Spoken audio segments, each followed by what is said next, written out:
มันนี่มาเบิ่งสิงเนาะทั้งสิงทั้งเสือ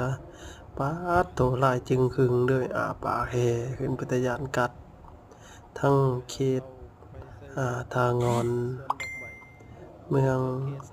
ไสธานีเนาะนครหลวงเวียงจันทน์มีแต่ตัวงามเดืองหลายประดาดพิดินี่เป็นเส้นทาง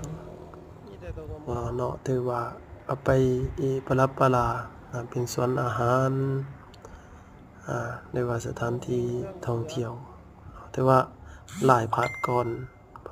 โถปากสิได้สลายแต่ตัวงามเป็นตาย้านมันกัดพะนะมีตั้งนั่งเนาะตั้งนั่งมีเนาะลายเหลืองลายลำมีทั้งสาง